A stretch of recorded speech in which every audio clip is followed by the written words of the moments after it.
안녕하세요. 25년 8월 사내 안전교육 진행하겠습니다. 이번 교육 주제는 운전 중 전자기기 조작입니다. 최근 3년간 스마트폰이나 내비게이션 등 운전 중 기기 조작으로 인해 발생한 교통사고는 총 8,123건, 그중 169명이 사망하는 안타까운 결과로 이어졌습니다. 이는 단순한 부주의를 넘어 생명을 위협하는 중대한 안전 문제입니다. 지난 10월 충북 보은군 터널에서 버스가 승합차를 들이받아 4명이 숨진 사고가 있었습니다. 사고의 원인은 버스 기사가 운전 중 휴대전화 문자를 확인하다가 일어난 것으로 밝혀졌습니다.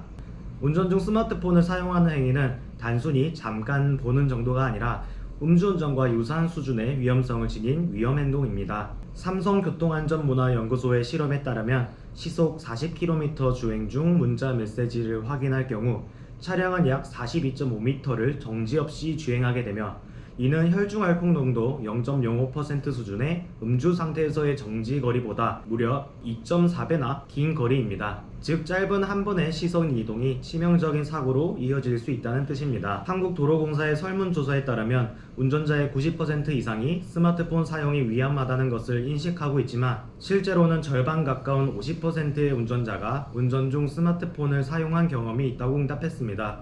이처럼 위험하다는 인식과 실제 행동 사이에는 큰 간극이 존재합니다.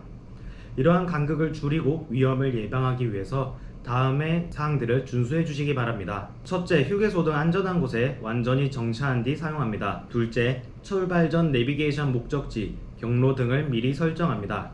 셋째, 휴대폰을 무음 또는 운전 모드로 전환 후 손에 닿지 않고 운전에 방해가 되지 않는 장소에 두고 사용하지 않습니다.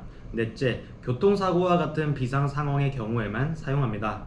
나는 괜찮겠지라는 안일한 생각이 큰 사고로 이어질 수 있다는 것을 기억해 주시고, 항상 타인의 안전까지 내가 책임진다는 마음으로 안전운전 해주시기 바랍니다. 이로써 운전 중 휴대폰 사용의 위험성과 예방법에 대해 알아보았습니다.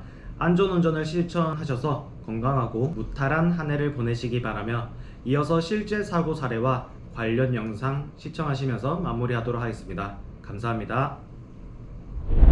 천천히 주행하던 자동차가 갑자기 앞차를 들이받습니다. 운전 중에 휴대전화를 사용하다 일어난 사고입니다. 운전 중 휴대전화 사용이 얼마나 위험한지 조수석에도 브레이크가 달린 차량으로 실험을 해봤습니다. 특수장비 아이트래커를 쓰면 왼쪽 눈은 십자, 오른쪽 눈은 네모, 운전자의 시선은 동그라미로 표시됩니다. 먼저 고속도로를 달리며 문자 읽기. 고개는 정면을 향하고 있지만 운전자의 시선은 전방과 휴대전화를 바쁘게 왕복합니다. 운전하는 20초 동안 6초 가까이 휴대전화를 받습니다. 지금 가는 중이라고 단문자를 쓸 때는 20초 동안, 주변 맛집을 검색할 때는 30초 동안이나 휴대전화에 시선이 머물렀습니다. 시속 90km로 주행하고 있는 중이었다면 각각 500m와 750m를 정면을 보지 않고 운전한 겁니다. 그렇다면 이렇게 전방 주시가 잘 안되는데 차선은 지킬 수 있을까요? 소형 카메라를 달고 차량의 진행 방향을 촬영해봤습니다. 문자를 보내며 운전을 시작하자 자동차가 비틀거리며 옆 차선을 침범합니다. 곡선 차로에서는 차선 침범이 더 심해져 사고 위험성도 높아집니다. 전방에 대한 주시율이 급격히 떨어지기 때문에 음주운전, 졸음운전에 상응하는 어떤 그런 사고 심각도를 일으킬 수가 있겠습니다.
무슨 표지판이요? 스마트폰 본이라고 못 봤네요.